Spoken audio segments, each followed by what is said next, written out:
Good morning. Good morning. In the U.S., Parkinson's disease, a chronic degenerative brain disorder, second only to Alzheimer's in prevalence, affects more than 1 million people. Most researchers believe that a combination of genetics and environmental factors can influence risk, and no cure has yet been found. Dr. Tatiana Foroud, a molecular geneticist, and Jon Gilman, who discovered he has a genetic mutation related to Parkinson's, are joining me today to discuss the Michael J. Fox Foundation for Parkinson's Research Global Clinical Study, the Parkinson's Progression Markers Initiative, or PPMI. Thank you for joining me today. Thank you for having us. Thanks. So first, Jon, what prompted you to get genetically tested, and what did you do when you first learned that you had a genetic mutation linked to Parkinson's disease? So I'm an active runner. I live an active lifestyle. So getting genetically tested felt like a natural way to just learn more about my body and about my health.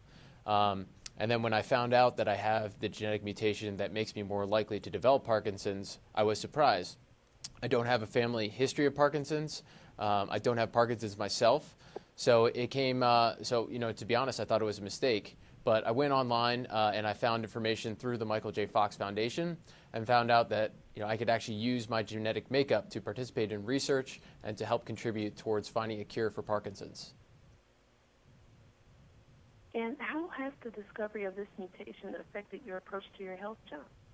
It hasn't affected my approach day to day. I still live an active lifestyle, still run and do yoga, but it has given me the opportunity to participate in this research, to play my part in trying to find a cure for Parkinson's, and to take news that wasn't so great and turn it into a positive, and really take action and be a part of this movement to find a cure. That's good for you to take action in that way. Now, Jon, with no one in your family having Parkinson's, like you said, what made you decide to participate in the clinical trial? So it was really just finding out from the Michael J. Fox Foundation that I could participate for research, and both people who have Parkinson's and don't have Parkinson's are eligible to participate in the study. So being able to do that and to, again, play my part in finding a cure, it felt like something that I had to do. Now, Dr. Foroud, what genetic mutations are associated with Parkinson's disease, and are some more prevalent in certain groups of people? It's a great question. There are two mutations that are really a focus of the study. One is called LRRK2. The other is called GBA. Mutations in those genes are more common in individuals of Ashkenazi Jewish or Eastern European ancestry. So our call to action for this study is for individuals of that ancestry to consider whether or not they would be willing to learn about their genetic test results, and if they're found to carry this mutation, just as Jon was, to consider helping us become part of the answer to finding a cure and better treatments.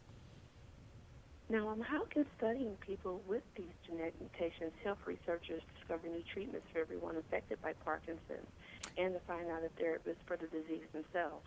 Great question. So we've struggled, as I've mentioned, to have good treatments and certainly have no cure for Parkinson's disease. So by studying people who carry this risk factor, and that's what LRRK2 mutations are, it's a risk factor, seeing who develops disease, who doesn't develop disease, we can begin to get clues of how we could intervene, how we could bring in a medication or a new drug so that we could stop that progression in those individuals who are moving toward disease onset. It's a totally new way of thinking about a cure. But the key first step is finding individuals like Jon who can participate in this study because they carry a mutation in one of these two genes. Yes, absolutely. And lastly, Doctor, where can people go to get more information about the study and get involved? So I'd encourage them to go to the Michael J. Fox website. It's michaeljfox.org/genetics.